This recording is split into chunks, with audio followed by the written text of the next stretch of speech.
Moin Moin, hallo und herzlich willkommen zu einem neuen Video hier auf meinem Kanal. Heute gibt es wieder eine Runde Shakes and Fidget. Wenn ihr das Video sehen solltet, dann ist EU17 bereits gestartet und wir sind live auf Twitch. Schaut da sehr, sehr gerne vorbei. Wir sind heute bis 0 Uhr online und vielleicht noch ein bisschen länger. Mal schauen.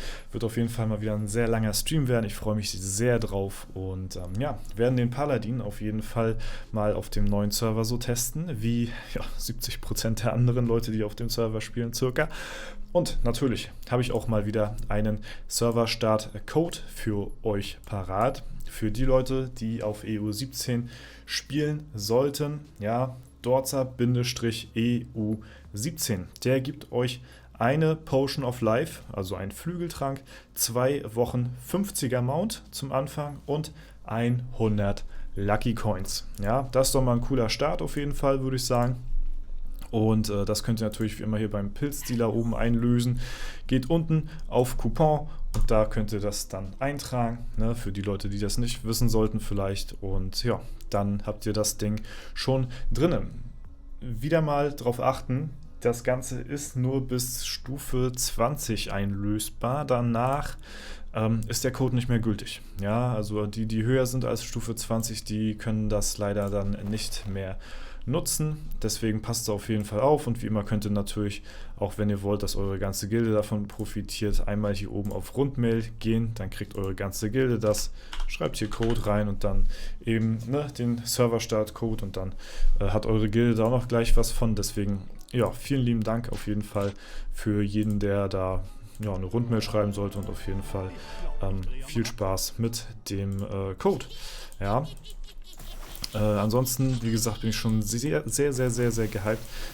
Ich war jetzt seit langem nicht mehr so gehypt auf einen Serverstart wie jetzt bei dem Paladin, beziehungsweise auf EU17, weil der Paladin halt für mich irgendwie schon in einer gewissen Art und Weise ein Anreiz ist, mal wieder so ein Server ausgiebig zu testen. Das war ja zuletzt auf EU15 mit dem Druiden so. Den Druiden, den kannte man aber schon. Ne? Der war schon natürlich im Umlauf gewesen und ja, man wusste, wie der funktioniert und es wurden halt nur ein paar Sachen halt vom Damage her angepasst und so. Beim Paladin, den hatten wir jetzt so im Early Game noch nicht direkt zum Serverstart gehabt. Klar gibt es jetzt schon mittlerweile Paladinse, die jetzt schon auf älteren Servern gestartet haben, aber halt eben noch nicht in diesem Serverstart-Szenario. Das ist halt eben jetzt erst der Fall. Und genau, wir können nämlich mal schauen, wo so momentan die besten Paladine der Welt momentan gerade stehen. Also wir haben hier vom Level her geordnet den Reformed Psylas, der momentan der levelhöchste Paladin weltweit ist, spielt auf EU6 mit Stufe 295 jetzt gerade im Moment und das ist so der jetzt hier gerade die Speerspitze anführt, was so natürlich das Level beinhaltet so. Ne? Wenn wir jetzt mal nach den Attributen schauen, Haupt- und Nebenattribut, dann sehen wir hier, dass der Detail hier auf Platz 1 ist. Ja, sogar mit ein bisschen Abstand würde ich sagen zu Platz 2 hier vom Gritzen-Mömpf. Ja, also da sieht man auf jeden Fall einen kleinen Unterschied, ne? Aber vom Level her hier eher auf jeden Fall weiter vorne und zwar um einiges, ne? Dafür hier Platz 2 halt eben auf Platz 1 in den Haupt- und Nebenattributen. Da wird halt ein bisschen hin und her getauscht. Ja, also die natürlich jetzt schon ein bisschen weiter vorne, ne? Das ist ganz klar. Da werden jetzt wahrscheinlich auch die Paladine auf EU17 jetzt nicht ganz rankommen können, denke ich mal, weil der Server natürlich, beziehungsweise die alten Server, auf denen jetzt die neuen Klassen spielen, natürlich einen gewissen Vorsprung haben gegenüber dem EU17-Server jetzt und ja, die müssen ja erstmal ihre ganzen Gildenausbauten machen und hast du nicht gesehen, bevor irgendwie dran zu denken ist, dass die gleichen Boni haben wie die alten Gilden auf alten Servern Und da können halt die neuen Chars dann gleich von Anfang an mit durchpreschen so. Achso, übrigens, ja, vielleicht habt ihr es gesehen, vielleicht auch nicht. Ne? Die neuen Logos sind wieder da hier. Ne? Das hatten wir ja schon im letzten Update besprochen gehabt, dass hier wieder diese Animationen zu sehen sind hier von den ja, von den Waffen, hier von den Fernkampfwaffen soweit. Ne? Das ist ganz cool auf jeden Fall.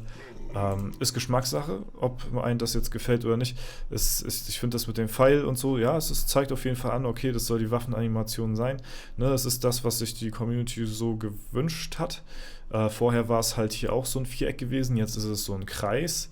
Ja, das sieht nochmal irgendwie ein bisschen, ja, ein bisschen gewöhnungsbedürftig aus, sag ich mal. Also ich sage jetzt nicht, dass es schlecht aussieht, aber es sieht halt erstmal so neu aus, dass hier im oberen Feld so ein Kreis ist, weil die Waffenanimation war ja vorher auch ein Viereck neben diesem Viereck gewesen und generell hat man hier nur mit Vierecken zu tun, dass der Kreis jetzt erstmal ein bisschen neuartig hier erscheint. Ne? Ansonsten was natürlich auch mit dem letzten Update kam, sind hier die Farben, die wieder ja, auf die Tränke gemünzt sind. So, ne? Das ist ganz cool. Sieht man hier auch.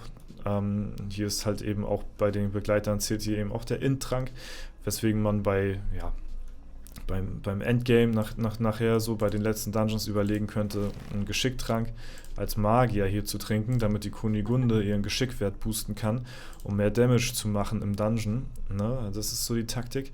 Ich finde die Farben von den Attributen, muss ich sagen, ein klein wenig blass. Also ich würde sie mir ein bisschen satter, sag ich mal, wünschen. Ein bisschen, ja, einfach ein bisschen satter. Die sind jetzt so erscheinen mir ein bisschen blass im Verhältnis zum anderen, aber kann auch sein, dass das so gewollt ist.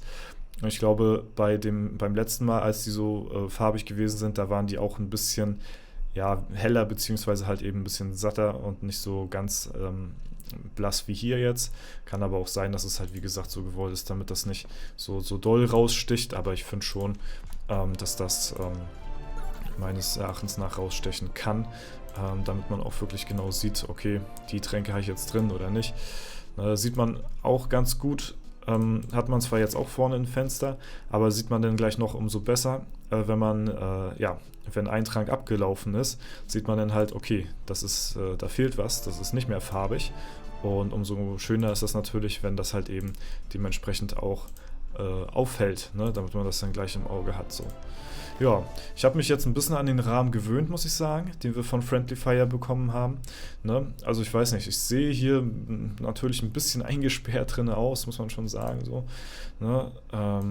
Allerdings finde ich das irgendwie gar nicht mal so verkehrt, muss ich sagen. Hat irgendwie was. Ich weiß nicht, wie lange ich den so equipped lasse, aber es ist ja auch irgendwo ein bisschen was Besonderes, sag ich mal. Ja, weil den halt auch nicht viele haben, so, ne? Den haben halt nur 1000 Leute, den Rahmen, das ist schon was Besonderes, ne? Der ist nach einer Stunde, ist der weggegangen und das ist schon was, worauf man jetzt in einer gewissen Art und Weise, ja, stolz drauf sein kann, ne? Wenn man das so betrachten möchte, dass man halt eben einer von diesen 1000 ist, ja. Und wenn man sich bedenkt, oder wenn man bedenkt, dass er halt wirklich in unter einer Stunde weggegangen ist, wie warme Semmel, dann ist das natürlich noch krasser auf jeden Fall. Ne? Aber ja, man sieht, das Interesse der Community ist da, dass man, dass mehr Cosmetics reinkommen. Ich finde den Rahmen persönlich auch echt schön, muss ich sagen. Ist was ganz anderes als zum Beispiel, hier der Toaster, so, ne? Den finde ich zum Beispiel gar nicht so schön.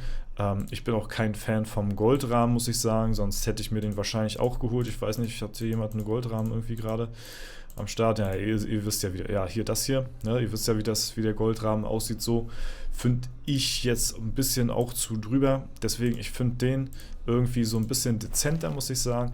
Was ja natürlich noch viel, viel geiler wäre, wenn man das Ganze auch sogar animieren könnte. Man hat ja hier so, ist ja so asiatisch angehaucht, hier hat man hier so zwei Lampen. Stellt euch mal vor, diese zwei Lampen, da wäre noch so eine kleine Kerze drin, die noch so ein bisschen flimmert, dass das Licht hier ein bisschen flimmert. Boah, wie geil wäre das denn? So ein animierter Rahmen irgendwie. Boah, holy shit, Alter.